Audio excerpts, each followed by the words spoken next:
To the major in Columbus, Ohio for Counter-Strike Global Offensive. I'm not Scoots, I'm Richard Lewis. I'm filling in for him. He's going over to do rehearsals and whatnot for the awesome stage show we have planned for all of you out there. So I'm going to be host for the rest of the day. Hopefully it gets less hate than my analysis does. Let's see. Anyway, joining me on the analysis desk, people who actually know what they're talking about. We have got Duncan Thorin Shields over there on the far left, very liberal and progressive, known for that, of course. Moving in, we've got Moses, the Professor X himself of Counter-Strike, looking very good. And then we've got Sadakist filling in on the desk. You don't often do that. No, I don't. I don't even know why I'm here. Why am I here, Richard? I think it's because we've got a good game ahead of us. I have to ask myself why you're here. Not on the desk, of course. We spend all the event after that in a lot of ways. No, but look, so right. here's the thing. Obviously, this is a very special day. And it's not just because we're making Counter-Strike great again here in America. Of course, it is edgy. It is your birthday. It is, yeah. So I'm in the 27 club. This is probably my last birthday. So what we've done is we've actually gone out and we want to celebrate that with you. So we had to get you on here, and it's probably going to be the most obnoxious segment of any major in any kind of I knew I was here for a reason. So we went out and we got you some stuff. So look, we went to, there's a place called Party City. So you know we're partying now. Free advertising for them. Party City America, over in Eastern Market. So here's what we got. We got a birthday hat for you. There we go. It says happy. I think my mom has the same one. Well, I wouldn't know anything about that. And then we've got party hats for everybody on the crew. So pass them along. Moses will be grateful to wear one of them, of course. Absolutely. And Fifth Lawrence just got back from the hen do. So, we got... here we go. The whole group's coming out. Happy birthday to you. Happy birthday My God. to say no. Happy birthday to you. So 27, blow out the candles. Yeah, I have to make a wish though, right? Yeah, okay. All right. I can't tell you the wish though. No, you can't or it won't come true. My wish was that you end up like Jimi Hendrix, Jim Morrison. No, I'm kidding. Just a joke. Kurt Cobain. Kurt Cobain. All Kurt of Cobain. But also as well, there's a chance. We don't know yet. We've got some balloons. They look sort of like the things in your wallet that we don't talk about. And anyway, look, I just want to say, man, it's been great working with you.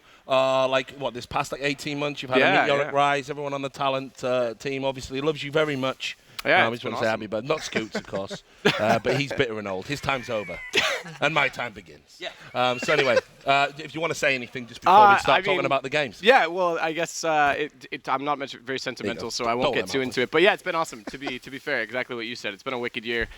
Meeting all of you guys. It's been a ton of fun working with you guys, and the community has been super awesome to me. Thankfully, no hate. All right. Well, keep up the good work. Long may it continue. Yeah. Right. Is this where I'm supposed to smash this in Moses' face now? Like that one's chocolate. That's a burn and a half right there. That is a burn and a half. That also would have been epic if you had done it, by the way. So. Anyway, we'll get into the cake a little later. I've got dibs on some of that. We'll leave that there. Yeah. Anyway, thanks a lot, guys. We'll see you at the bar. And anyway, let's talk about the game. So, CLG versus Gambit. We just saw a video for CLG there, and there's lots to talk about with CLG. I wasn't really expecting them to get this far because obviously they were in a group with Envious, but they upset them consummately, and now they're going up against Gambit where they've got a real good chance to progress and make it into the stadium alongside Team Liquid. We're going to get into the veto first, so before we talk about general stuff, Duncan, I will pick your brain for the expertise. Which way is this going to go? Yeah, see, the big problem I feel for CLG here is that I think they should just go with the approach of like, ban out the maps we don't want, try and get the maps we want. Forget about Gambit, because Gambit's such like the problem with their team is they haven't played many tier 1 lands, so you don't really know what maps you don't want to play them on. Like so far we've seen, maybe you don't want to play them on Train. It's not like CLG themselves were super duper heading towards that. Like classically, CLG obviously love to play maps like Mirage. Maybe Dust 2 could be in the mix for them there. They don't want to play Inferno, that's pretty much for sure. So I think that's a potential ban there. I think probably Overpass is not something they want to head towards. Yep. Cobblestone, obviously, is always in the wheelhouse of the guys from CLG, so maybe that will be a pick for them. Maybe that's something they're going to consider there. I don't know what the Gambit pick will be. That is the one that I'm very interested to see myself. Like I think that's the very, very difficult one to see. So apparently we're going to see the first bans in a second. Yeah, it's going to come in. So it's going to be Overpass for Gambit, which is like a bit strange to me because in terms of the Gambit ban, I don't really know that it was a threat that CLG would have picked Overpass. I don't think they had to do that there, but it gets it out of the randomizer. the CLG ban of Inferno is pretty obvious. They don't like Inferno, and historically they've been brutalized by a number of EU teams on that maps. They don't want any part of that. The pick of Cash for Gambit is certainly an interesting one because CLG aren't terrible on the map. It's not one of their better ones, but it's not as though it's considered Gambit's best map. And then, CLG picking Cobblestone. Like I say, I think they're just picking. They've banned away their weakness. They've picked one of their, they think is one of their strengths. And I think that's good so far. I'm hoping it could be Dust 2 hit. It's a Mirage instead. Oof. I think Mirage, overall, when I look at these three, I think the map pool is slanted in the favor of CLG. Yeah, I couldn't agree more, Moses. Especially, I mean, that random Mirage is so nice because I feel like CLG came into this thinking that Mirage would get banned out by Gambit. And when it didn't get banned, they were just like, all right, let's just continue with our original game plan and just maybe gamble a little bit with it, and it works out for them. So that third map is going to be nice for them. That's obviously their map that they've always liked to pick, even against top-level Europeans, even in North America.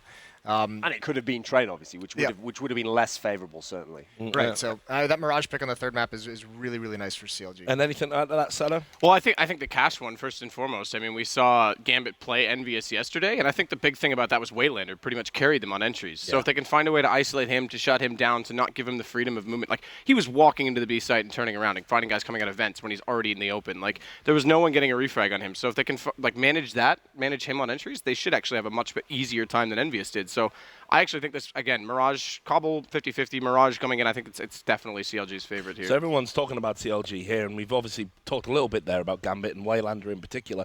I mean, is that the key to victory here, that Waylander just has to go big again, or is there a bit more to this Gambit team? Is there a bit more nuance? Waylander's obviously a big part just out of that one match we saw out of him just the other day where he was just dominant. That was insane. And obviously if that happens, he can carry them through a map. I think the big thing for them, it's kind of just the key of how are they going to be able to do this against CLG is keep the op away from JDM is always like the biggest key to victory to beating them. Just neutralize them right off the bat by keeping that economy in check. And CLG's fundamentals are going to have to be really on point, which is something they've always struggled with.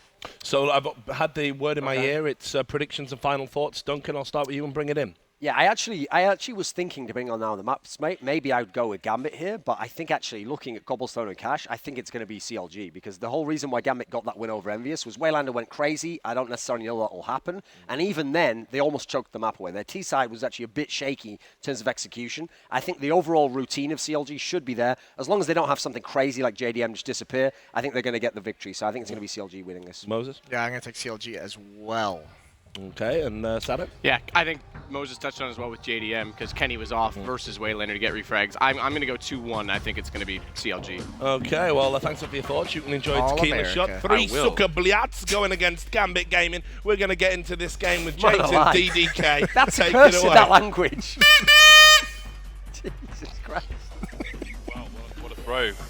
Not sure where to go with that. Happy birthday to Sadakist, I suppose. Yep. That's quite a throw, to be honest. I don't know what. Well, we're on Cash Dan. Let's just move swiftly forward with that. We're on Cash. We've got CLG versus Gambit, best of 3. We've got Cobblers as the second map, but we'll start with the first. Gambit going to be on the T side. CLG starting on the favoured side of Cash or Kaish, if you are from Australia, Dan. Kaish. That's all I have to add. Its music is mad epic.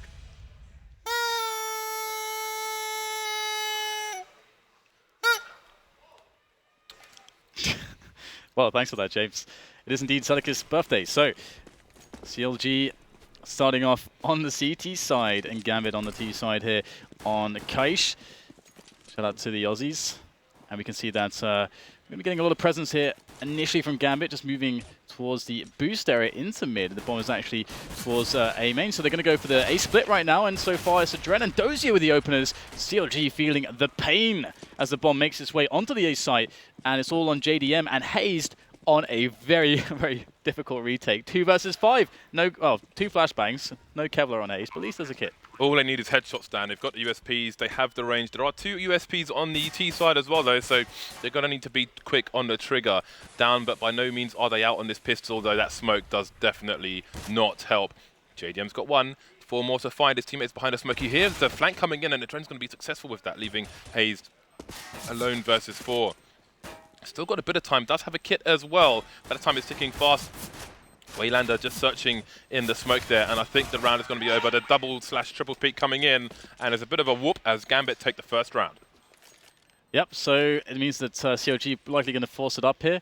It's definitely very viable just to not to go all the way for the entire team, except for maybe a couple players. But are they going to do it? I mean, JDM going to be sticking on a full eco, so he can actually get himself an AWP when they can eventually afford to buy, which is definitely very smart. Hayes as well, not really investing too much. So only 3. Okay, no, Hayes is going to go all the way as well, just a little bit later. So CLG in a round like this, really looking, of course, for a lot of damage onto Gambit's economy. Just keep them honest there. And we can see already a bit of a firefight there in middle as Gambit take it over, and a boost onto Hayes here, and it looks like CLG are retaking middle, and there's a gun up for grabs there. It's only a Mac 10 though, so by design Gambit are going to lose a Mac 10. Yeah, well, they've lost another gun elsewhere as Hooch has left the building. So there's a man advantage for CLG. There is armor in play here on most of the players, save for JDM, who is indeed saving for an AWP. And that's a problem. The fact that they could pick up more weapons a bit later on is going to be an issue for these players. So there's it's Tarek who has the Mac 10. So I do wonder if Hooch had a gun and where it was dropped. Nothing else being picked up by CLG so far. Gambit moving as a unit towards the A site. Going to get some smokes and Molotovs in. There's a counter flash coming in from Fugly. Gets close quarters on Dozier, but Dozier going to shoot him straight in the face. Tarek goes down as well. So 2 versus 3. No weapons on the remaining 2 CLG players. Only Hazed, who has Kevlar and a helmet. The smoke is still down towards the forklift area. Mac 10 has been picked up, but it's on JDM rather than Hayes. And there he goes. So Hayes alone will take 1 more with him. So good damage done to the Gambit side, but they will prove successful despite a difficult test. Indeed. Yeah, business as usual for them.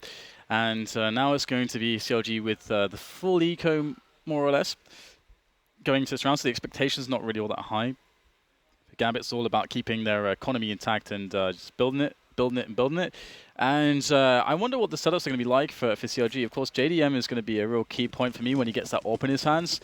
And how Gambit will play against that, I'm sure they've done quite a large amount of research on CLG. And CLG are one of the more stable teams as well from the North American region. They've got a lot of history, a lot of demos to look at. So we could expect Gambit with some informed strategies to try to counter how CLG like to play the map. I know, generally speaking, that Gambit have apparently been working very hard in preparation for this major. Many people may have not expected them to come this far or even make it to the major. Let's see how far they can go. Tarek with the boost going to get down 1 player. Oh, they've lost 2 players quickly again. And this time they're going to have better weapons than before. Can CLG retrieve any? Mo can't really leave this position because he needs to hold these guns down, which means that Gambit may feel compelled to push the A site. We've got CLG set up for the retakes there, and they're falling. More people are falling here for the Gambit side. They've got 2 people remaining, and Waylander's only got a Tech 9. He needs to come into A main there and try and pick up one of these weapons. Nice snap by Mo, and he really needs to keep his angles open and clear out as much as possible while Waylander picks up a gun. Waylander pushing with the Tech 9 goes down. Mo with 34 HP. The bomb's down as well. He's got 1 more to find here. Cutler with a P250, but no armor. He's going to find a frag for his team. And Gambit, the second round was bad for them. The third round was even worse. That's ridiculous. Oh my goodness. They really shouldn't be losing that round. CLG have so much money now, and Gambit are forced to go for a full buy. Just buy everything they possibly can, and likely that one of the better ways to play around like this is just to go and execute, because they just won't have the firepower. There's 2 Tech 9s in their hands, which means that, that's pretty good at taking bomb sites, getting those 2 guys to run first. You gain position quickly, but they're up against AWP and full rifles and full grenades. So now Gambit have to play a really strong and fast hit here to have any chance to win this round. Well, they headed for the A bomb site. Dozier is going towards the squeaky door, so it seems it might be a fast A play. There are 2 CT players there, and one's going to get shot straight in the face. That's Tarek. Down he goes. Cutler's going to punish Adren for running through the smoke there, and Waylander will fall to Cutler as well. Fugly still holding an angle on the squeaky door. We've got pop flashes coming in from Mo, looking to go over the top, but that's going to make him susceptible to the car. Dozier, meanwhile, is being taken down, leaving Mo and Hooch. Hooch has got a pistol and full health. Mo's got 1 HP, gets a frag, falls to the flames. Hooch coming in from the connector area is, Z connector, picks up the AWP. He's going to be looking towards short, or if you're from America, then it's highway. I've been playing a bit of matchmaking, learning the American phrases. He's going to reset the situation. Who knows how good Hooch is with an AWP? I certainly don't.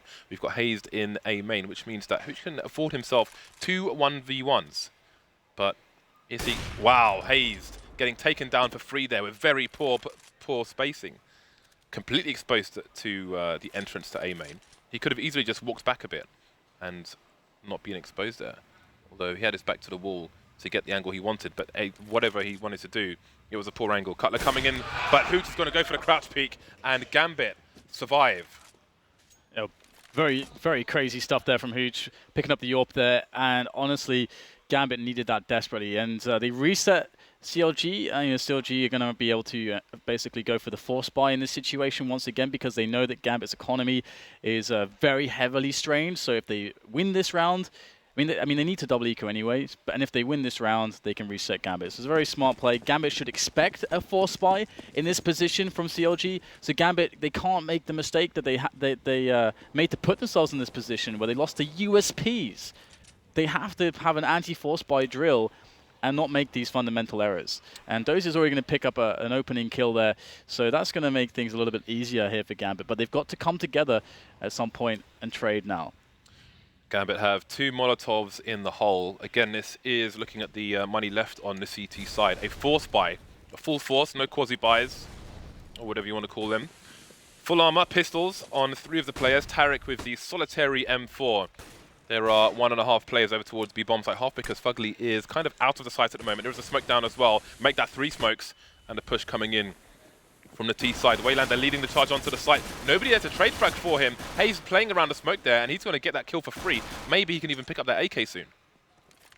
Indeed, this is going interesting. They're able to get players, 2 players onto the B-bomb site, and there's a lot of opportunity for Gambit not to rush things. 50 seconds to play with, and the bomb indeed will rotate towards the A site. They won't try to force the issue onto the B site, where CLG have reinforced it with 2 pistolers.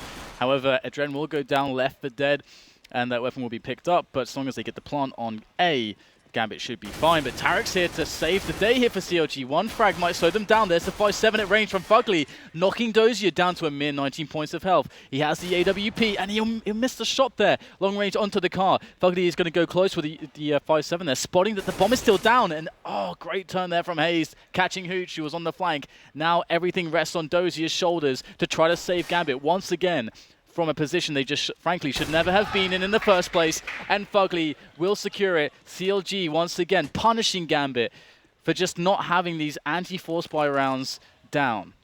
This is a calamitous start to the first map of this best of 3. Gambit throwing opportunities away time after time after time, and they will find themselves in financial difficulty following another successful force buy from CLG here.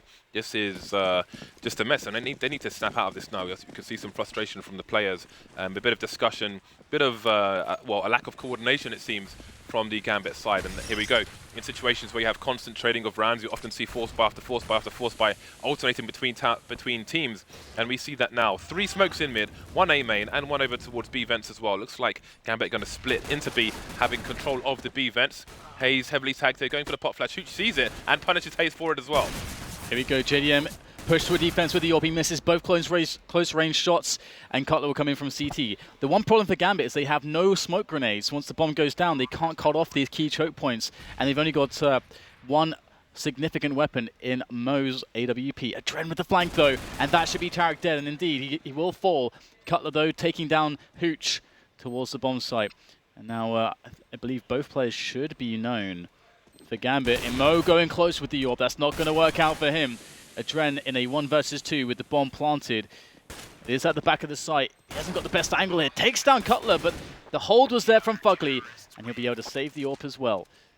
That was really unfortunate for Mo. He had to make a gamble on whether they were coming higher or lower. He gambled on upper. They were both lower, so these things happen. They get the plant that's going to help their economy. They should force buy again. They killed 4 players there. They got the bomb down, and indeed, that's what they're going to go for. The pressure never ends, James. It's incessant. Nice shot there by JDM, but the plant still came in despite his Cadillac snap stand. Yeah, those 2 kills could very well have been enough, but this time it was not. Yeah, and look, despite winning the round, Tarek is reduced to a 5-7. It's been a common theme in many of these matches, actually. The economy has been strained for both teams multiple times and continues to be so. So we've got Hayes boosted into the vent, which allows him to look towards the mid area. That means that they can play 2B, 2A and leave 1 mid alone. That's going to be Cutler playing from the back, close to the short box, the sugar cue, whatever else you want to call it. And he can rotate and help A quickly as well, so they can have 3 people there if they need to. But looking over at mid, Hooch is going to be boosted up.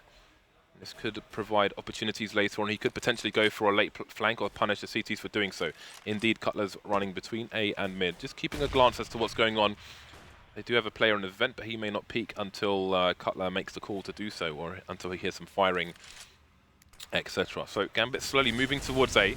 Got Dozier moving closer towards the squeaky door. Squeaky door's open. Fugly's taking a lot of damage as well, down to 21 HP on the site. Yeah, the only strange thing here is that Waylander's the only guy that doesn't have a rifle, but he has a Tech 9, and he's in the mid lurker position where you're going to be playing at ranges. And the push is going to come in onto the A site now. Can it be claimed by Gambit? This is a valiant defense so far coming in from CLG. They've taken down 2 players of Gambit, still preventing the bomb from going down, although there might be some space, but it's very dangerous to try to go for it, and you can see why. It won't even get planted in this position. Mo's going to fall. Tarek with a hero save. Both kills, stopping the plant, giving Hayes the space to take down the last player. And that is going to be a situation now where finally Gambit they should go for a save here. I mean, they can afford to buy a few pistols due to the round loss bonus, but they shouldn't force it up now anymore. With a player in squeaky door, Tarek running around like that should not happen. Mo should be protected from that angle, but he wasn't. Again, Tarek running in like Baywatch, Hasselhoff with the plastic orange board thing.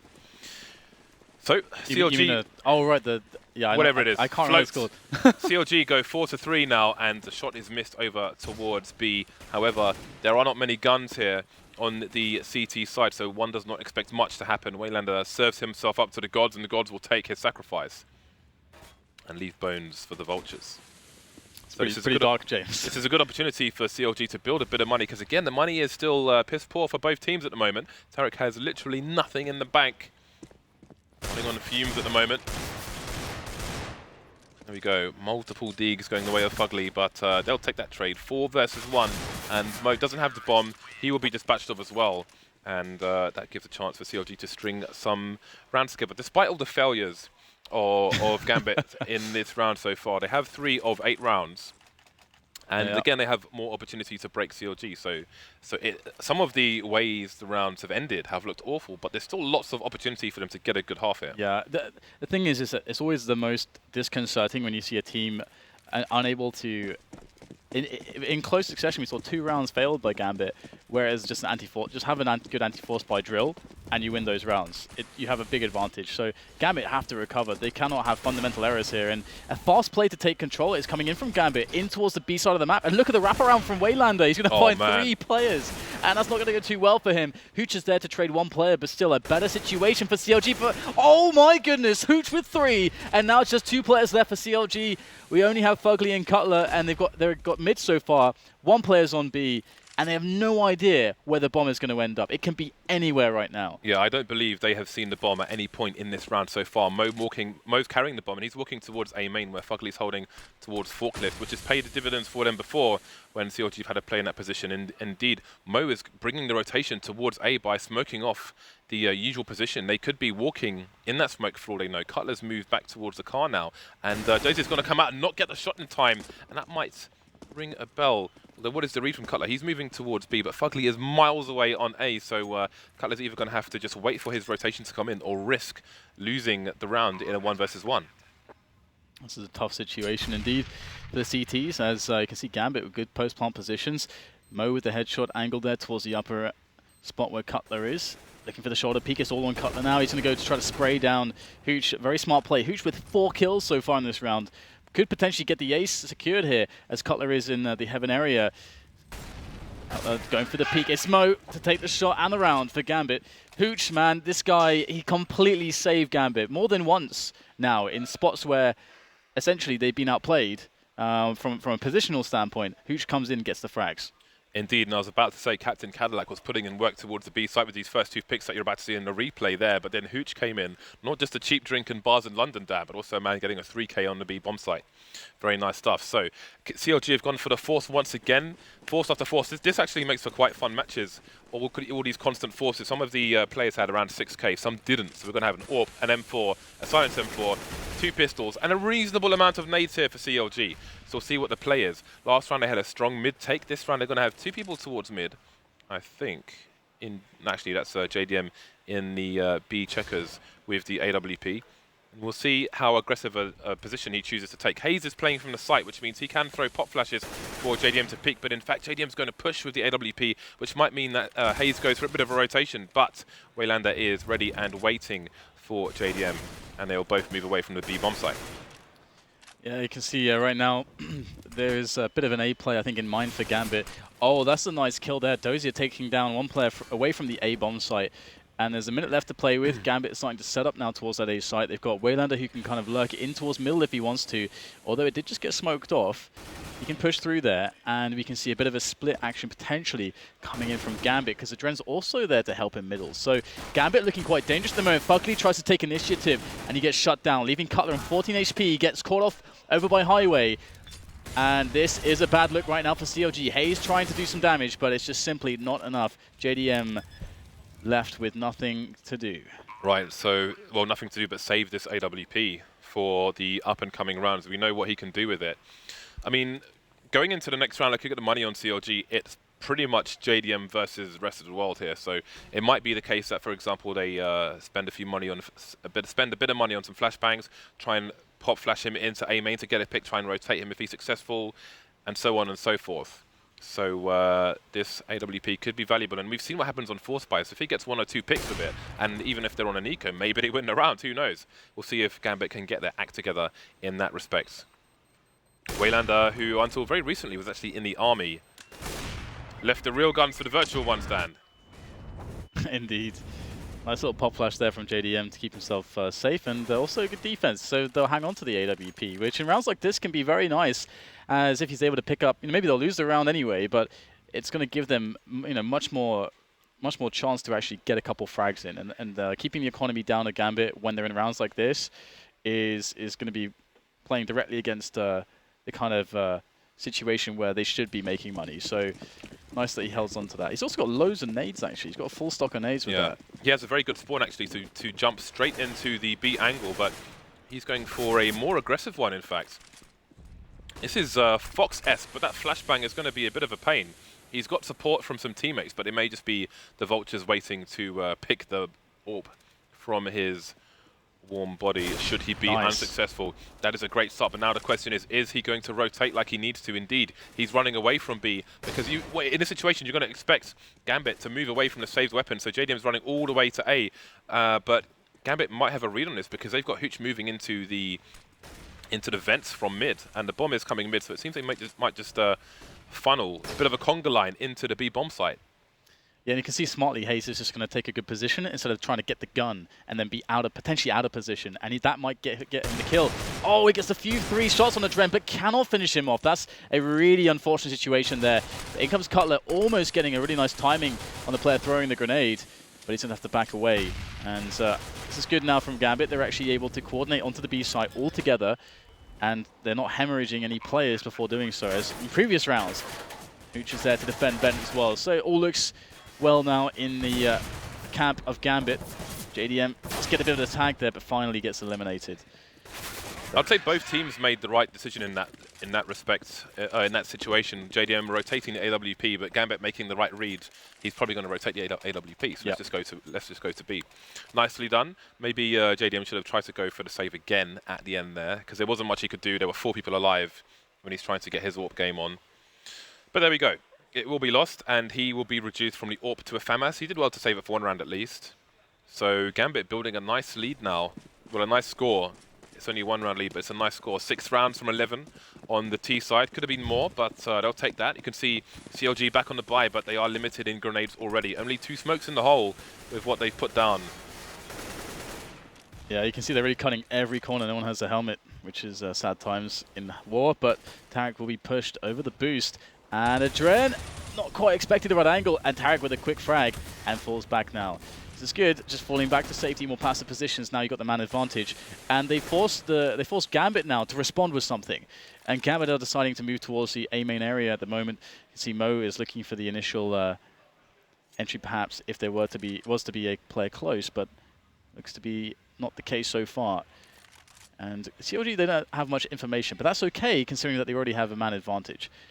So Mo's got an angle onto A with the AWP, but Fugly, you can see he's playing a nice angle where he was just jump peeking from the quad boxes, and Tarek has been sacrificed, but will sacrifice pay off for CLG. They've only got 2 players on the sites at the moment, and there are 4 Gambit players about to charge, but they're a bit hesitant at the moment. That's allowing more CTs to rotate. Now we've got Hayes towards car, Fugly holding things down for the time being. Nice counter flash from, I think that was Fugly from the car as well, and that's going to give Fugly on the site, sorry, more time to find more frags. Dozier gets one through the door. Now it's just down to the man Fugly, who was on quad, and Gambit will take the round. Sorry, it was I think it was Hayes coming towards the car position, but Gambit's hesitation to take the site allowed him to get that counter flash in, which did more damage to their side.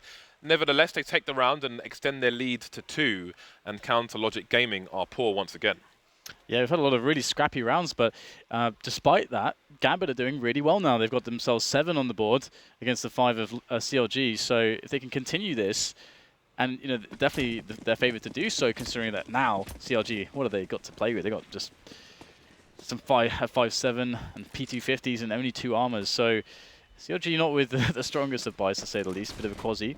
CLG have been doing awful in the ESEA League actually recently. So Gambit with 7 rounds on the board already on the T side, you probably have to be concerned if you're a CLG player, but just purely because of their recent form. There we go, Tarek's going to get shot straight in the face. Hooch is moving into the mid area. We have people rotating out of the B bomb site, but Gambit aren't committing to anything just yet. 5 versus 4, they know CLG are on the eco. Hopefully they've learned their lesson from the anti-force, anti-eco buys, which have failed repeatedly in this first game already. Absolutely. I mean, that was a very, very bad sign, but at least now they're starting to get things together again. But they still are making some of the same mistakes, isolating more players than they need to. That said, they're picking up the kills. So at the end of the day, that's all you really need to be doing. And now, after the initial trades in the rounds, it's all about that A hits. In fact, they're splitting onto A from middle as well. So just Fugly left now, and it's like they're going to claim that 8th round without too much issue. No one going down for Gambit Gaming, and CLG now in a position where they don't have enough rounds, I think, so far. They really need to get the last 2 to be feeling at all confident. Yeah, this score, they're not going to be happy with, well, for them, the score should be the other way around, basically. Absolutely, yeah. They don't want Gambit getting more than 5 rounds on Gambit's T side, and Gambit have the opportunity to double the score that they would ideally have if you were a CT right now. So JDM is back on AWP, and he's in fact rotating his position away from B towards quad on A. So we'll see if that takes Gambit by surprise, if they can capitalize on that. We've got Hayes playing alone on the B bomb site now, and Tarek's playing close mid with Cutler playing at the back. Yeah, it would be quite interesting to see if Gambit are going to start experimenting with something like a delayed mid attack in this round, because CLG are in a spot where they might feel like taking a risk could be a good option. So by playing slow in the start of the round, you kind of make it the percentages go less in the favor of the opposition, that they're going to catch you out of position because you're kind of expecting it. Then you can hit them when they're kind of rotating later into the round with a delayed mid take, and then build the A or the B play off of the frags you get there. And Gambit actually going to be tossing in some nades here from behind A main into the A bomb site. Yeah, so you saw Adren throw Molotov into the vent, which might suggest a B split, actually. But, well, here comes the mid-take, 50 seconds on the clock. Dozy is going to fly and take Tarek down. Adren moves into mid. Hayes holding an angle onto B, so it is going to be B after all, but there's a 3-man rotation here from CLG, and Hayes can't hold down the vent, which means the B site is open, and Fugly's going to have to fight for it. That smoke might allow him to get into the headshot position. He's going to try, and indeed he is successful, which means there's another retake that needs to happen here for the T side. 30 seconds left, Mo takes on Fugly, leaving JDM alone. Gets a nice snap onto Hooch. That's the bomb down on the site itself. He might rotate his position. There's a flank coming in, though, from Adren. Yeah, this flank from Adren is very, very key. Makes life a little bit easier. Smoking off JDM. Will he look behind himself? Oh, there's a gap there. That's going to really tease JDM, and JDM's going to try to use that to actually look through and grab the attention there. Can Adren come in with a flank? He's going to go over the top, actually, and he's spamming a bit through the smoke here. JDM might get this frag if only Adren had actually really given his position away, but he's just going to stop firing and fall back now. Gambit playing this one incredibly safe, and Adren taking a good post-plant position. JDM will try to smoke his way out and flash his way out now as that bomb ticks away. Both players very low, but so is, well, JDM and Adren both very low. But Waylander's quite healthy. Mo's quite healthy, rather. And here he goes. Up onto the site now, and Adren's going to catch him. Gambit playing that really safe, and looks like CLG are in a lot of trouble now as Gambit go 9 rounds. You can see how dangerous JDM is when he put that smoke down. That peek he did, even though nobody was there, was so fast. Let's have a look at what Mo's up to here. Nice shot there. Does he get the second one to Fugly? Indeed, he does. Very good stuff. So Gambit with 9. You have to favor them for the map now, really, surely. Yeah, I mean, it's really nice in their position when they can rely on such a standard strategy, the slow play into delayed mid take, get the kill on vent into a fast B hit. That's such a standard kind of way to play the map, and if it works like that, it's pretty sick actually for them. And CLG now scrambling, lack of grenades, lack of firepower. Gambit could just run the same strategy if they really wanted to. We've got a bit of a stack actually from CLG towards the A site. So they might try to actually pop flash into A main here and try to take some map control and see if they can try to level the disadvantage by taking map control away from the opponents. And it might work out here. Can they get the frag on the trade perhaps? Yes, there it is. Key information and a key frag.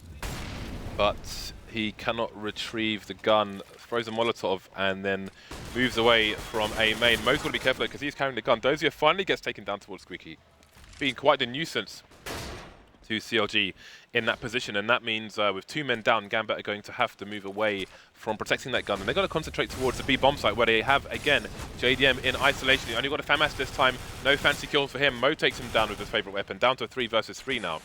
So Gambit needs to get the plant down, but they've got to be wary of upper and lower CT side, vents and T, so they don't have enough personnel to cover all the angles. Yeah, it's going to be a tough one. A lot of it's going to come down to what Hooch is able to accomplish in the vents for the defensive Gambit, as there's 2 players outside of the vents, which is currently smoked off. Hooch on max health as well. Oh, good. Solid damage there from Hooch onto Tarek. He's getting spammed down a little bit now. He's going to get eliminated. No frags actually from him, so more pressure onto Mo, but Mo has got the shot. Tarek is out of the picture. Oh, great second kill coming in from Mo. That should really silence the efforts here, but Cutler, he's going for it right now. Mo missing a shot. Can Cutler get this done? Jumping in with a pistol. It's on Mo, and he's going to deliver for Gambit. 10-5 first half on the T side. That is a great way to end this first half, considering how shaky Gambit looked at the start. Gambit just got 7 rounds in a row on their T side, and to be honest with you, if they didn't screw up so many rounds at the beginning, then that could have been like a 14-1. Oh yeah, and Mo is a really big part of that. He's got 21 kills actually. He's doing a great job so far. And one of the things too for CLG, because the economy was always in dire straits, we never really saw JDM in a position where he could really get to use that AWP of his, because that's what's really dangerous, is JDM's AWP on the team. I know, but like I was actually looking forward to seeing Mo in this tournament because he is such an explosive AWPer. And I think it might have been Yanko I was talking to who said, you know, he is a good AWPer, but he doesn't perform as well versus tier 1 teams. Obviously CLG, you couldn't say right now, are a tier 1 team, but you can see his effect having 21 kills in one half. And again, really, Gambit could have had a 14-1 half there, were it not for just having like apparently no proper anti-force buy strats. No Molotovs, haven't learned anything from Fret. I mean, there was another situation, for example, where JDM was able to save an AWP and the rest of his teammates couldn't buy, so they kind of saved behind it, and they played into B storage. Now that's quite a cool idea, because you're going to try to focus away one player potentially, because if in normal defaults you're going to have maybe players around boost, maybe like 1 around squeaky door or main and 1 on B storage, so you can maybe isolate 1 player and take him down with the numbers. And the thing is that when you know that they're in a situation where they're on eco, you shouldn't be able to get isolated. Basically, you shouldn't be playing like defaults versus what you expect to be weapons, because they're expecting pistols. So they actually made life really difficult for themselves. Again, it really feels like they're not cognizant enough of when their opponents have just pistols. Yeah, and if Gambit proves successful in this best of 3, then those mistakes are going to be punished more and more by stronger and stronger teams, to the point where they could lose a match because of making those mistakes. Oh, absolutely, yeah. Exactly, yeah. So we're about to get into the second half. Obviously, Gambit going to be on a CT side. Let's see how they approach the A side. You can see it often varies. Quite often you have the retakes there and what CLG have to offer on their T pistol. I hope it's good, James. For their sake, I hope it's good.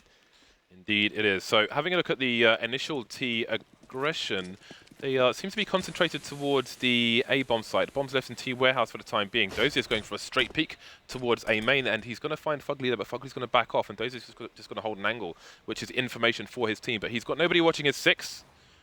See, Tarek was towards Squeaky, but he's running away now, and Dozier's moved to a more passive position. While Gravity brings CLG down towards B. Adren getting boosted up, though. Tarek has left the building. JDM holding an angle towards mid. He's going to get wrecked as well. Clutch King with 100 ping with 2 frags. Yeah, but looks like the B bomb site's going to go to CLG, so despite being a man down, they're going to have a solid chance into this one. Now you can see that Gambit are really just taking their time, setting up around all the entry points to the bomb site.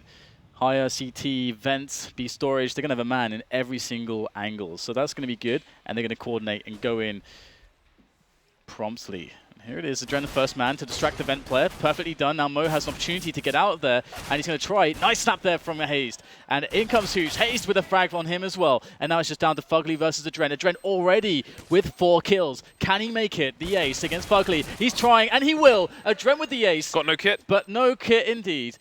Will he be able to make it in time? Oh, Looks like too he can't. far away. Oh, unfortunate. That was close. He's the hero we deserved, Dan, but not the hero we needed. CLG, take the pistol. At least he got 5 kills. That's he can have. He's gonna have a lot of money now, despite them losing the round. He's got $3,000. I wonder if he'll buy like what he'll buy with that. Gambit was super unlucky there. They had a 4 versus 2 situation, but there were some nice headshots coming out of the checkers area. It was very good timing as well. People reloading couldn't answer. But there we go. CLG with a fighting chance. If they lost that pistol, then I don't know. Yeah, it's actually really interesting because Adren got the ace. He's got a FAMAS. He's got the kit that he picked up, the Kevlar and 3 nades. That's actually quite legit. But I have to see if that was going to turn into anything. A lot of dangerous pistols. 3 Deeks as well. Deeks. CLG, they have to respect this. They need to have a good anti-force buy round of their own. That is a terrible smoke in A main. I mean, that really that is so bad that the T's can almost walk through it into the boost position. Shoddy performance there. Are you triggered, James? Slightly. Being a nade nerd, I'm slightly triggered, Dan. Tarek's moving towards the squeaky door. You can see JDM still holding a passive angle behind the box, which will, for the most part, only reveal his head. Got a bit of a spray going down. Ooh, I think we might have a flash attempt there. I think the CT's tried to flash through the door, and it just completely failed and flashed Dozier behind the door instead. So we've got 3 CTs over towards the A site, and 3 Ts over there. Cutler is holding almost from CT spawn. Yeah, I like that. That's much from better. T spawn, excuse me. It can actually be fun to stand on the road sign at T spawn with a scout and just pick people off. Here we go. Who try to push, such as Waylander. This is what we wanted to see. So an actual some strats here with these nades, but getting picked off with a boost there from Adren, looking a little bit awkward, but they are going to be able to get themselves in the site, and they've got the rifles, so quite a strong result so far. But Hoosh actually getting in there. Dozier now able to take down Tarek. He had no idea, and also almost getting the kill onto Hazed. Dozier causing real issues now. Cutler coming in. He was essentially the lurker of the team in the outmost position, but now he's going to save the day. But what is this? Waylander with the headshot on the Deagle onto Cutler, and once again, James, it's happening. CLG had a way better approach that round, but they didn't. They just got caught off. Molotovs, Dan. Yeah. You know what's really cool? But Molotovs, Dan. But they were trying to throw the Molotovs, but the problem is that they weren't trying to do it behind smoke, which is, if you know how to do it behind the smoke, that's the key. That's the best way to do it, because then you can't get picked off as you're throwing the nades. but yeah, 6 to 11. The window of opportunity has been swiftly shot. You know that GIF where like these CIS CTs are like just foot dive? They get a Dr. Doom foot dive through a car window. That's what Gambit just did to CLG there. They got the foot dive through the window, and now CLG have all the pressure in the world, like they are many leagues under the sea. Oh, this nade could be money from Dozier, but he chooses not to throw it just yet. Oh, it's going to be delayed. Is that going to be NBA? No, but Waylander's going to take down Fugly in the meantime. So CLG have an opportunity to plant a bomb. Nice spray from Dozier, which is going to cause problems. Hayes has the bomb, though, and he is on the site, moving towards default now. And indeed, the bomb plant's going to go down. 5 versus 3 retake, but there's money is in the bag here for CLG, but can they take the round as well? Yeah, there's not many nades left on Gambit, and the players are very nadeable at the moment. Going to go close with the rifles instead. And just a couple players left here getting cleaned up. What an onslaught there from Gambit, just getting in there, straight in there, no messing around. All the way in. And that's a defuse. So Gambit going 12 to 6 now. And, well, CLG, they do get the bomb down at least. Their money's still... No frags, unfortunately, for them. Yeah, they are still poverty, though. I don't know if they can really buy in this round, or if they do, it's going to suck, Dan. They have half the score of Gambit at the moment, but Gambit aren't too close to that 16 just yet. But really, if CLG don't win the following round, then we are looking at a 0-1 to Gambit. Yeah, absolutely. I'm curious what CLG will do this time around because so far we can't see really any grenades from them. So Smoke and a flash down. Yeah, that's I guess. Again, with a smoke and a flash. Pop flash and smoke for short for highway. I mean, exactly. I mean, you can do a certain short plant if you put that smoke down for highway, if you know it, and pop flash through a main and then hope for the best. I think Cutlass, I think he's going to try to flash MBK or something for the because it's 3 players door, so there's a smoke for highway. But look at let's note what Gambit are doing here. They know that there might be some shenanigans, and they seem to be quite happy to play a retake situation here. Let the plant go down and have that 13th round. They do have a lot of grenades, so this is going to be really hard for CLG to survive against all the incendiaries. And well, there's only one left. Adren trying to play the piano on CLG head, but not getting the connection just yet. The MP9 coming in up close, the 5-7 to follow up. JDM not going to get taken down. We've got a team kill, NBA, but it's the wrong hoop, Dan. Oh my god. Waylander and Dozier to kill Hooch. That's an assist on your teammate. Brilliant. Well, at least they get the round, James. And the previous one was they did survive with 5 players. So, you know, it's not the end of the world. Their money's still in good shape. So, insta purchase of the AWP onto Mo. And Dren's still sitting there with 7.4k, deciding what to do with it. And CLG lots of money too, getting the bomb down. So now this is where, you know, the comeback, if it's going to happen for CLG, it's really got to start now. Because if they don't win the round, bomb needs to go down so they can fall by next round, and they need to get a lot of frags. Look how far back that chair is. I mean, he could fall into the red windows behind him. I know. I was quite surprised because, yeah, his setup is quite strange actually to me. It's super cool though. Look at him. He's a swag lord in his imaginary Cadillac, just cruising down I-95. Taking a tactical timeout here. CLG, only Fugly has bought on CLG so far, so they are literally discussing everything about their plan. Look, guys. The thing is, though, in spots like this is the classic thing where you know, Gambit obviously get to kind of benefit as well from this timeout because they can say, all right, guys, you know, what do we want to do? Can talk a little bit about that, but mostly they're going to think, okay, what do we think CLG is going to do, and what is the best way for us to blow that up before they can do it? So you know, usually teams will try to take a bit of map control somewhere. So you'll try to maybe have like 3 players instead of, you know, pressuring mid or something as you might do normally. You take them to B storage, take away B storage, hold one guy in toxic, then send the rest away. Or maybe you do the other way around, take a couple players into a main, take that away, and then if, you know, CLG expected to build a play from that, they don't get to do it. So, you know, I'm curious what Gambit's interpretation will be. Indeed. Well, Gambit, they have a fair amount of money in the bank. We've got Waylander on a FAMAS, but he's got 6.5k in the hole. So even if things go wrong here for Gambit, it's going to be a while before CLG break them, and CLG must be feeling all the pressure here because, you know, Gambit are a team that surely they can't be too familiar with. I mean, Gambit's a reasonably new lineup. We have some exiled players from Hellraisers, being Dozier and Adren, obviously, but there's not much history to Gambit itself with regards to their current CSGO team. So in terms of research, in terms of having a coach and so on, can they even anti-strat Gambit? I feel like they just have to take reads within games and try and figure something out here. Right. And play off the player's confidence as well. I mean, it could very well be that, you know, JDM's in a situation where he's thinking, all right, guys, you know, leave it to me. Give me the space at the start of the round to open something up, and then we'll make the mid-round call off of what happens then. And then, you know, if I can't get anything, we can do this. And that could be also the idea too. Or they could say, let's go for a delayed mid-take, and then they could have a play they want to make off of that. We'll have to see how things build based on what's going on now. So bomb is being dropped outside of T warehouse, so pretty standard stuff there. But JDM looking for the opener towards B storage, and he's going to get it. So now 5 versus 4 early in the round. This is where CLG can really start to take control of the map. Yeah, so the question is, are there 2 people over towards B? Are there 1? Is it going to be a rotation? CLG are just going to sit on their pick. They've got 1:20 on the clock, loads of time. So they're not going to do anything crazy. Bomb's still in T warehouse, and Hayes is holding very passively, just in case there's a push coming in through that smoke. Adren's alone in mid, and mid is vulnerable because he doesn't really have any help over there. He doesn't want to play close. Look at the amount of nades on CLG as well. They can do executes, they can do whatever they want. They can go for a slow mid take with these Molotovs, put them under boost, put them in the vent, etc. They can suggest that they're going towards B with a Molotov into the vent. They can do whatever they want, and you can see those nades start to come out, and here comes the mid take, which will allow them to split a site, but Adren is going to stop Cutler in his tracks, which will be a problem. Yeah, and it's always really nice getting this mid take in at this point, because usually when you take one player away, mid is the first thing that's going to be weak. And that's what they've got now. So Hayes going to be re-smoking CT connector, and his teammates slowly making the play in towards B. And Gambit don't know what's going on just yet because they don't have any info. They need info in A main, but they're not getting it. So now they're just going to have to wait until the push hits them on B, and the rotation only now is happening.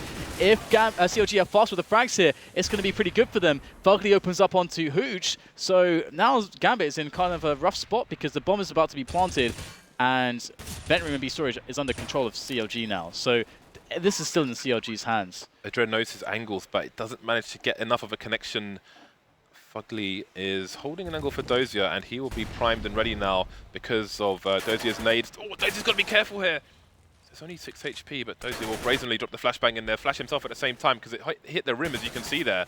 So he's causing himself problems. Meanwhile, Adren's going down, taken by Hayes, so it's a 4 versus 2. So what is the play from Gambit? Looking at the CT money, they will be able to buy in the next round, but I wouldn't say they can afford to just try and kill as many people as possible because if their economy gets broken, then CLG could quickly catch up to their score. So they will go for the save, but take any opportunities that come their way, and they won't come their way. And so CLG back to winning ways. The big problem there is that when you lose middle like that, in a situation like that, you have to do something.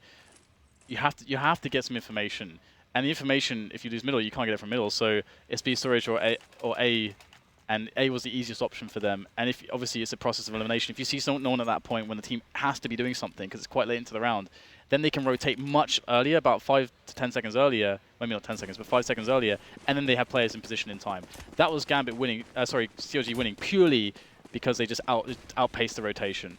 So Gambit still sticking with their CT default, 2 mid, 2 B, and Dozier alone towards A. There are actually 2 people in Squeaky here for the T side, and Fugly is holding the box in A main, which would suggest they are either looking for a pick with a lot of pressure towards A, or they're just going to go there regardless. They've got Lurker towards B, which is Cutler. Again, 2 people in Squeaky door, and there it is. JDM going to find the shot onto Adren, punished for looking for information. And Dozier will see one player move away from that Molotov. But again, CLG have an early pick with over a minute on the clock. Can they capitalize on this again? Yeah, I mean, they still have Cutler, who's pretty defensive in B storage. And the team, it really feels like CLG are ready for this A hit. And indeed, they're pushing their way in. Fugly over the top of the forklift will get killed by Dozier. He didn't have the support on this going into that push. And now things get a little bit awkward because Bomber's going to be rotating back because they couldn't get into the A site. And Gambit have a player close. It's Hooch. He's going to hear the running. Hooch has got all the info right now for his team. The rotation's starting to happen. Gambit are in a good position. If Waylander can hold or get a couple kills, great position. Hooch will help him out. And that is Tarek out of the picture. Waylander still dancing around the smoke. And all the frags going the way of Gambit. Coming in from the back. And now it's just going to be JDM by the vent position. And he's got the AWP, so this is pretty hard. But if Hooch is not going to be looking, maybe JDM has an in here. Oh, what a shot coming in from JDM. 2 players still left to go with 20 seconds on the clock. The bomb is in no man's land, straight in the middle.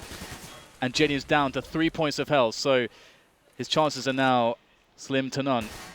With 10 seconds left, has to pick up both frags. Another kill coming in. JDM can't win the round, but he sure as hell goes out with a bang. Disaster indeed strikes here for CLG. That's a round they could not afford to lose, literally. Their money averages from 3 to 5k, and it seems the force is coming out. Tarek had the least money, and he's gone for the buy. Fugly picking up an AK. Great work by JDM. He had no choice but to go for that because of the implications of losing the round.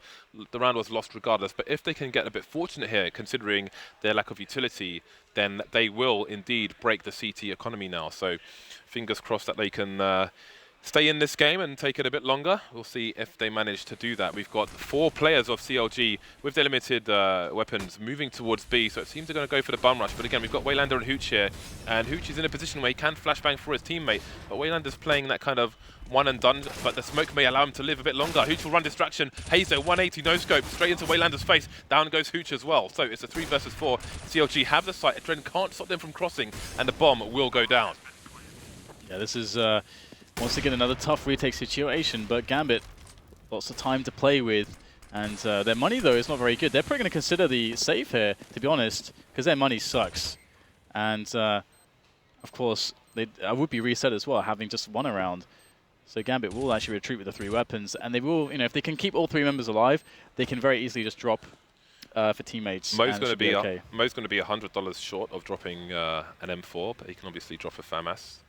And then who knows what happens to the rest. Maybe Hooch can drop a Mag 7 or a UMP, as we've seen them arise so commonly in this tournament so far.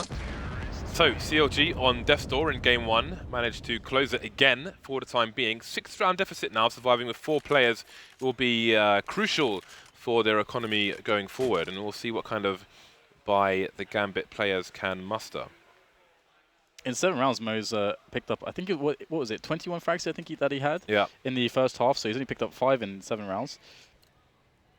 Which is not too bad, I guess. But he's definitely calmed down a little bit.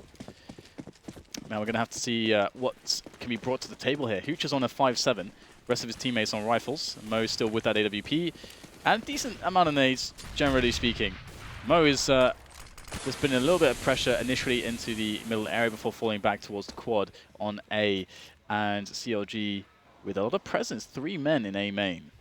Indeed, but there was a bit of running there, which Dozier will hear, which is why Mo has rotated to that position, and we know how capable he is. But with everything slowing down, they'll not really know what CLG are planning. And again, they're not really going for any aggression at the moment. 2 players are in mid for the CTs though. And again, you see Mo start to spam. Tarek got shot to about 14 HP because of Mo spam last time. And he's going to have to be careful on this occasion. Flashes, counter flashes coming in. So the T push that may have been attempted is not going to be successful just yet.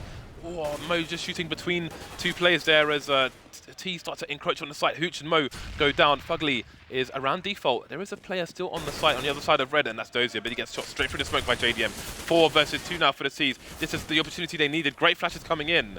Everybody blind, but Dren goes down. Waylander is going hell for leather, but it's not going to be enough. CLG with momentum now have broken the CT economy. Yeah, this is a really big problem. Gambit probably going for a full save, but also a timeout as well, just to be safe. And hey, you get a timeout per map, so this is a great time to use it. They only need 2 more rounds. They've just they're in a spot where they basically will full eco, and then they'll be on $2,400. So everyone will have around 5,400 to 5,800-ish. So they're gonna have a really healthy buy, but they want to decide in advance what to do with it. So Gambit, I've got to say, been looking generally quite decent, a little bit better than I expected. And CLG starting to find a way back in. I wonder how long their momentum is going to last here. This is the point. This is the point where you start to get worried if you're a Gambit fan, because we've seen time and time again with a lot of CIS teams recently that sometimes. No. More than that. Okay, because often you see them in situations where they should close things out, Gambit here being in 14-9, but they don't manage to do it. If you remember Hellraisers at the major qualifier, I try not to. They had many good opportunities. That was one of the most brutal things I've watched, and that's been their story time and time and time again, just haven't got things over the line. They're apparently actually announcing roster changes today. I don't know if it's happened yet or not, but look out for that on the internets. But, and again, the flip side, 5 overtimes. They should win. They're a better team on that map, unable to do it. And now we have Gambit here, 5-round deficit. But obviously, 2 of these players used to be on Hellraisers. They've been in many situations before where they've been unable to close things out. You have to wonder if that starts to creep into the back of their minds, or if they just they played the game for so long, they're veterans, that they don't think about that kind of thing. But I certainly do as a viewer, because again, Hellraiser flip side, you see it too many times. So you have to wonder if that's about to happen here. But CLG, you have to wonder where their heads are at. The best of ones have gone for the time being, so they're not going to be too worried at the moment. But they're going to feel like they're a better team. They have more experience. They've been together longer. They have a team house, etc. They should be winning this, but they have a huge deficit. They are clawing things back. They've broken the economy, but there's going to be a buy coming from the CTs in the next round, and they'll still be 4 rounds behind. Yeah, I think to me as well, CLG tend to be pretty good in the kind of high pressure situations. From what I've seen, they're relatively consistent in those spots. Obviously, I mean, Gambit should never really throw this one away. Just 2 more rounds, and they're pretty much done and dusted. And they got a lot of... I mean, the thing is that they haven't been that aggressive in a lot of spots. I think they've been a bit too hesitant and not really taken the fight to CLG. And I think this has given CLG the in back into the game, because Gambit gives so much up, allowing CLG to pretty much build rounds and however they want. Dictate the pace. Exactly. And, whilst it is risky business as a CT side, you've got to have that in your repertoire against a decent T side. So this is a pretty solid eco here from the CTs. We have 2 pistols purchased and a flashbang onto Dozier. I'm going to have a quick look and see where Dozier is. He's over towards the A site, but it might be a counter flash should a push come in, because they've got a player up high and another player on the A site as well. CLG slowly creeping, but they've got 5 Molotovs, and there's no Molotov in Hooch's position. That is really poor. They've got a man standing behind them as well. How does that call not even come in? I don't care that they got a kill there. There should always be a Molotov going down in the sandbag area. They know this. Yeah, absolutely. It's pretty unforgivable, to be honest. I mean, the thing is that there's so many danger spots, and with 5 Molotovs, you can easily just clear a path, especially on either the B site or the A site. You can Molotov basically everything. You can always find a way to get into a safe position. Why has he bought it? Like, I honestly don't care that none of them have died. Why have they all bought Molotovs if they're not going to use them on an anti-eco? Why? I don't know, James. You can't make these mistakes. This is basic, Dan. This is basic. It's like putting shoes on. This is triggering me all last year. I'm hoping that it's going to get better. But we've seen this. We've like in our Face-It leagues in North America, we've seen this forever. If there's ever a time to not make sloppy mistakes like that, it's the major. You can see it there. He has a 180, and he's left with 8 HP. That's terrible. All right, let's move on past this and hope to see better things in that regard. Gambit, they've got 4 rifles set up. The thing is, they are lacking grenades, heavily so, and CLG. I mean, once again, let's see how much space they're kind of given for free. You can see it in this situation. Mo's playing incredibly tentatively in middle. There's no presence from Gambit in middle.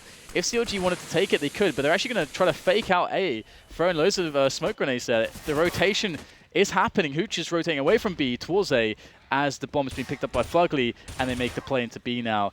And will Gambit realize in time? They're starting to run back to B. They might actually just make it in time. We'll have to see how the nades go, but here comes the spray coming in from Hooch. He's able to take down Haste, and he might just have done enough damage here. Fugly responds onto Mo, but Waylander's still on the site, and this is a big deal. And they still haven't rotated the CTs. Adren is still in mid. Dozy is just moving away from A now, but Gambit are still in control of the B bomb site with Waylander on the site, so it's really awkward for both teams. They've got JDM in the checkers, but Cutler is in mid, so he might be trying to get a cheap kill going for a flank, but there's nobody mid. Adren's still all the way in A. So JDM needs to find a frag, and indeed he does. Waylander takes it all in the face here. We've got flashbangs coming into lower, but there's no smoke there, which means Hooch can still cover the cross. He doesn't want to peek, but he's going to do it to get the information. The information is received straight in the chest, and now the advantage is back in the hands of CLG. 30 seconds left. Dozy's got the high ground. JDM is creeping in the site as well. Flashbangs coming in. Not sure if Dozy can get a frag in this situation. Adren is only now rotating from the A site. Flying down is not going to be enough for Dozier. JDM's going to dispatch of him as well. That could have gone either way, but CLG held, and Gambit walked into the trap. It's kind of questionable as well to see Dozier dropping into the site there, because there's 2 players left, and he's completely alone. There's no support for him. So basically, CLG would have to make a massive mistake there for Dozier to get more than a single kill. And then Adren's still in a really difficult spot. Adren's actually going to go for it. My goodness. He gets both kills. This is unbelievable. All of a sudden, Cutler's like, what the hell is going on? He's sprinting back to try to cover the bomb in time. There goes the flash. Oh, Cutler gets it just in the nick of time. That was a scary situation. But yeah, I was going to say, I mean, it should only be a huge mistake from CLG to have that round lost. And Gambit, of course, we can see now, losing that round, they have no money. All right. What is their loss bonus? They have lost 4 rounds in a row, which means they're going to have a huge buy in the next round. But again, we're starting to see Deagles coming. They're spending a bit more because they know they're going to get a bit more in the next round should they lose this one. But let's see if CLG are going to be as sloppy as they were on their last anti-eco. I mean, I really need to see Gambit putting more pressure into mid, more players into middle as well. They're giving up so much of the map. And, okay, here it is. Is there sloppiness? We've got 2 frags going the way of CLG. They're just battling into that mid area. Adren's found himself into the T warehouse, but unfortunately for him, there's nobody there to kill. And CLG are just wrapping onto the A bomb site, so it should be pretty clean from this point forward for CLG. I'll have to see. But yeah, you know, going into the next round, Gambit might be able to keep this AK alive as well. But the thing is, as you say, you know, they'll have loads of cash anyway, so it doesn't actually matter. To add to the issue on their last anti-eco, I don't know if I think it was Hayes who was in the middle. But the thing is, if I'm not mistaken, he was in the middle on his own. Like, you can have somebody boosted, throw a Molotov so you can still keep your gun out, because you don't want to be standing in the mid on your own with a nade in your hand. Get a boost in there, get a Molotov down, and then get off the boost and go back into A main if you want to do that. But there we go. That's what I always wonder. People say, oh, you know, worked really hard in this major, we studied really hard, but you can't Molotov sandbags. So the gap's going to be closed to 2. Indeed. I'm really worried for Gambit at the moment, to be honest.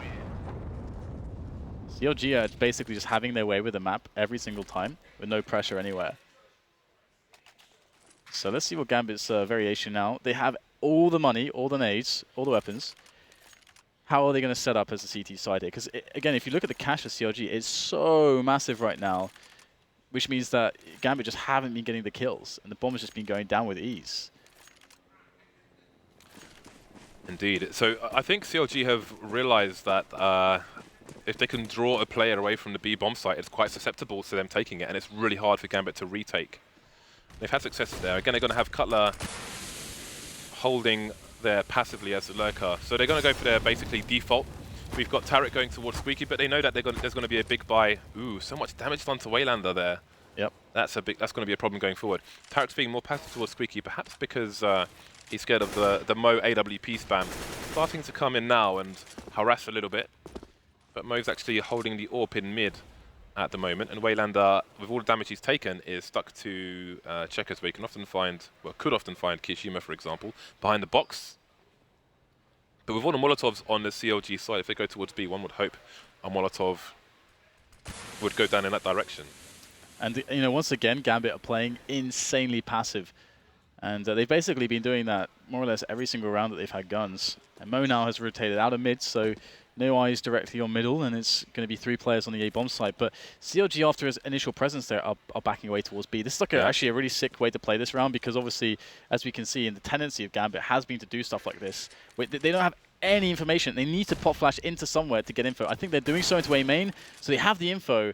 Someone needs to realize this on Gambit, because it happens time and time and time again. Adren goes down on A, but Dozy is still going to rotate towards mid/B, where the bomb is. Again, Tarek's still trying to just run distraction. Dozy's in mid, but 20 seconds left. Have CLG left this too long? They need to breach the site. They're starting to put some smokes down towards headshot. But there's 14 seconds now, and they need to take the site. But Hooch, I was going to say he's going to give himself up for the taking, but I think CLG have made a mistake here. They've got 7 seconds left for them to plant the bomb. 5, 4. It's too late now. They've lost the round. This is so strange as well.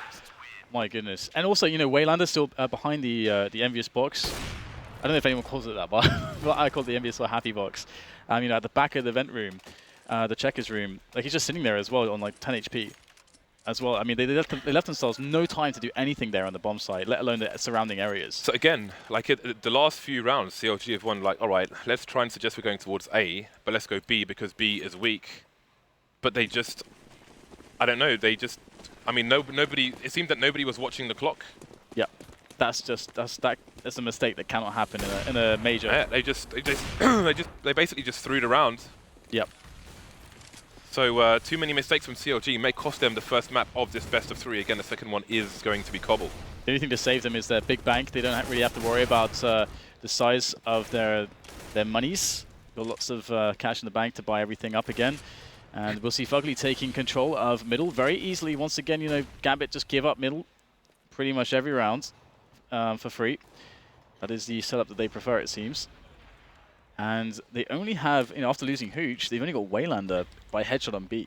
That's all that there is to be said of that B defense. But hey, I mean, Mo hits a great shot just there, all the way down to the white box in middle. Yeah, but going back to Old Faithful are the CLG side, and who knows if they can win this round.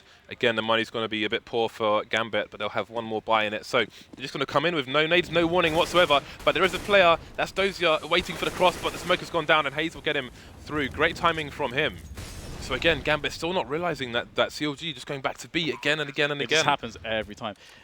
Oh my goodness, it's really frustrating to watch as well from that perspective for Gambit, because you know you see this problem that they're having, and it's basically a trade-off as well to their style, which is so incredibly passive. They're always being beaten out on the rotation, and in some rounds you would see Mo and Adren actually try to go for the retake here when it's really unfavorable. They're just too late, and this time they didn't. But yeah, it seems like CLG are only losing rounds in which they defeat themselves on the T side, instead of Gambit defeating their rounds. For me, the question is, can Gambit make the adjustment and realize that CLG are taking B every round? Is it every round? It is basically every round, James. So they should be able to get a buy here. They can buy around these weapons. And indeed, they are going to do that, it seems. So let's see how many grenades the CT side will get out. We've got 3 smokes, 4 smokes, a bunch of flashbangs as well.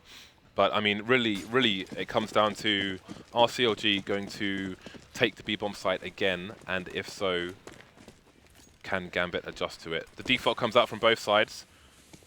The bomb's towards A main on this occasion, with 2 people looking for a fast engagement towards A actually. You can see Fugly very close. JDM gonna shoot Dozier. And Adren's going to answer, taking down Tarek, but everything's going to slow down. We've got a smoke in A main, but again, it's another round where CLG get a fast pick. Cutler, though, has stuck as Wayland's getting aggressive, and that's going to be some great information for his team.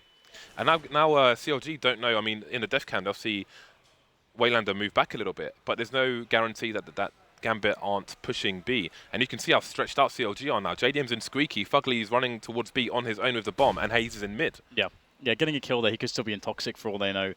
So this is a really terrible situation for CLG. But that said, Gambit already did lose 1 player, and Wayland is pretty low, so definitely an opportunity here for them. And they're going to try to get the play onto the A site.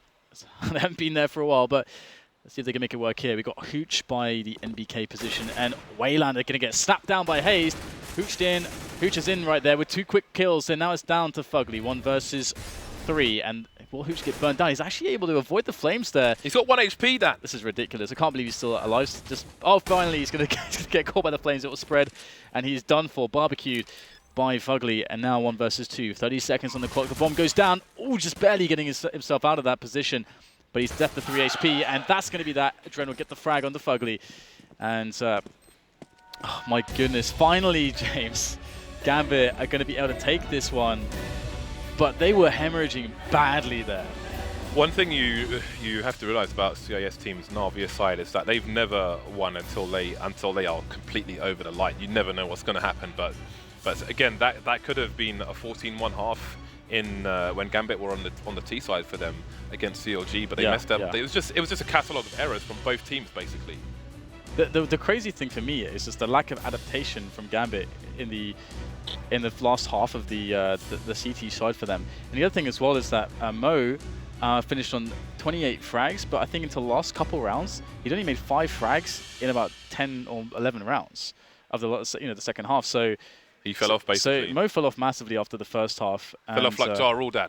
And one of the reasons for that, I suppose, is the fact that he was playing mid incredibly passively and often just playing that as the rotation into A, instead of an A player or actually being enabled in middle in some way. So yeah, that hyper passive play style, giving CLG all that space. I mean, what would have happened, for example? Let's say that round where CLG just ran out of time, for example.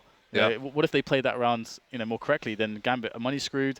And CLG, they just get that eco, and then boom, they'll probably take it over the line. Yeah, it seems to be a case of whoever makes the least mistakes is winning by that virtue, basically. Oh, absolutely, yeah. At the moment. So I think the desk are ready to continue the analysis. So over to Richard. Thanks a lot for that, fellas. Lovely hat as well, James. Looking like a conehead. It's unreal, isn't it? But anyway, a great first map, very close. The battle between the old enemies and friends now, of course, America and Russia. For now. Yeah, we'll see how that one pans out. But Gambit won, and of course, a lot of you guys were saying, well, you felt that this was going to be close, but you gave the edge to CLG. Well, Gambit have now got 1 foot in that stadium, and just a real good performance, despite key components of CLG being on point. JDM brought the AWP, and it looked like maybe they could have done something. So, initial thoughts? First of all, Mo played great. I think when Mo first got brought into Hellraisers, he was supposed to be the new guy that came in, kind of like a new Simple, right? But with a better attitude. A real new Simple, though. Yeah, and obviously it didn't really turn out. And then this is essentially like a team made from the teams that either were in previous teams, so like Hellraisers, or former 1.6 teams with Dosha, and they just decided to make a team together with Waylander. I think he's like Finnish/Russian or something. He's Finnish, yeah, that's all. And one thing to notice, like, it's extremely hard to play against CIS teams, mainly because they're super random, and that's why like Hellraisers are always like hard to play against, even though they're not a top 10 team anymore. But this team, actually, I'm very surprised because they mix their randomness with a lot of set strats. Yeah. And on top of that, they have that slow mentality as well, but they can also do a set strat on the fly, which is something that not all of the CIS teams actually do. That most of the teams just run around one by one, and they just try and aim heads, right? They do the same in some aspects, but they also have teamwork, which is I mean, I'm actually quite impressed by how Gambit is playing so far in the tournament. On the other note, CLG, yeah, sure, they may have lost this map, but I feel like they're playing a lot better now with Pete on in the coaching role. There was a lot of issues with CLG in the past with how they communicated with one another, how the teamwork went, and just general map awareness. And I think that they fixed most of that, and they are playing better. It's just right now, it's just they probably never played a team like Gambit before, so it's probably hard to adjust. Well, I'll bring Yanko in at this point. What did you notice CLG were doing wrong? You know, I saw you kind of slapping your head at times backstage, and didn't want to ask why, because sometimes you get locked into your own private rituals. So what was going on? What was frustrating you? I mean, what frustrated me the most was the fact that they, after winning Pistol in the second half, they lose the anti-force buy round, right? And looking at how the game ended 16-13, imagine if they had a 3-0 start in the second half, that would have probably ended up, you know, winning them the game in the end. And they did lose the first half pistol round as well, so they got off to 2 bad starts basically. And okay, the first half was really messy, it was going back and forth, both teams losing anti-force buy rounds, but in the end, I really feel that they should have taken this map, considering that Waylander, who was the driving force of Gambit in that game against Envious on Cash, had a terrible performance. I'm not sure if he got to double digits in kills in that map. Yeah. So, I mean, in the end, it was Gambit's pick. So you might say, okay, CLG maybe didn't even have to win this map. Maybe they can win Cobble now, and in the end Mirage. But it was really close. They could have taken it. Well, Duncan, you must have something to add to that. We're finding out more and more about this Gambit team. I mean, me and you obviously worked the Last Chance qualifier where we saw them looking very good on train, but against weaker opposition. And then since then, they've got better every time we've saw them. Where do you rate this performance? It was certainly solid. It ended up actually being the inverse of what I expected from the game. Like, the reason why I actually had CLG winning this is I thought CLG will have like a solid enough CT half, and they'll probably have a decent T half. And I thought to myself, the way the game yesterday went against Envious was T half was where the guys struggled in Gambit, actually. They had a lot of problems closing it out, and they got progressively worse and worse. It looked eventually like they were just trying to win purely by headshotting people. Well, this time around, obviously, the T side was fantastic in comparison to that. They were having a lot of ease taking over all the sites. Obviously, Mo's AWPing was absolutely unlocking everything for them, and he was actually the best AWPer in the game, which, when you consider previously the pedestal we've put JDM on, where he was very consistent for CLG, it's a pretty good little feather to have in your cap, as it were. The only problem, I think, in general for the Gambit team is, like, I think that style, if CLG was a bit smart, I think they could figure that style out more. Like, I think the thing about the CIS region teams is they always have this, like, passive style. And it always feels like they never fully commit to, like, say they're all going to A. They will be heading towards A. They'll start to move into A. But it's like every single person within the strategy still wants to take, like, a favorable aim duel. And that's why they go so slowly and they set it up. But as a result, you can't just, like, push for information and rush it. If you will, the guy who's the lurker will just be waiting for you there. And he'll wait right till essentially they're inside the site. So it makes it very difficult. For teams like North American teams particularly, they want the information. They want to be able to make a read and to know where we're going to go in that sense. You can't really get that out of the CIS teams, I think. So I think that was part of CLG's problem. They either were just stuck in the sites with no information, or you're going to push up, you're trying to risk something, and actually that's going to lead to them getting open sights themselves because you're pushing into them when they're on the T side. I mean, actually, I had a podcast where I talked to Fallen, and on this topic, kind of a pertinent point, he said that for the slower teams like Luminosity, like Na'Vi, he feels like they almost have to think now about the T side as just a weaker CT side, essentially. Like, you set up your area, you take over the map control. The CT side has a weak T side. I think it was the other way around, because he meant when you take like map control as T side, and then you essentially just play like defensively in that. Like, you defend the area you've got the control of, and see if the CTs push back into it. Thanks for contradicting me anyway. So. That synergy we always expect from Eastern Europe. I was in the same podcast, that's why. Yeah, but you left at that point. So anyway, you're about to leave this one, mate, in a minute. So anyway, overall, I don't think it was like some fantastic comeback by CLG. Like, they did a decent job, but they'd just given up way too much in the first half. You could tell it was going to be almost impossible to win that game. They did their best. In general, I have to say, that doesn't really make me that confident in CLG going into the next map. Like, even though I don't think it's a map that's good for Gambit at all, the way they're fragging, the way their actual players have played for the whole tournament, it's been pretty decent overall. So I feel like at the moment they've got the performances. So I think CLG is going to have to rely on the routine on Cobblestone. All right, well, look, thanks a lot for your thoughts, gentlemen. And to all the people out there, obviously, do find that podcast and let's find out who was right. Let's see who was right, eh? Yeah, it wasn't even Fallen. It was MBK who said that the CT sides are the weak T sides. We've all had a drink, Yanko. Anyway, so what we're going to do is... Let's see who was right. That's all I'm going to say. Break. We're going to take a 5-minute break. When we come back, we're going to see which one of these two teams is going to win Cobblestone. Do join us.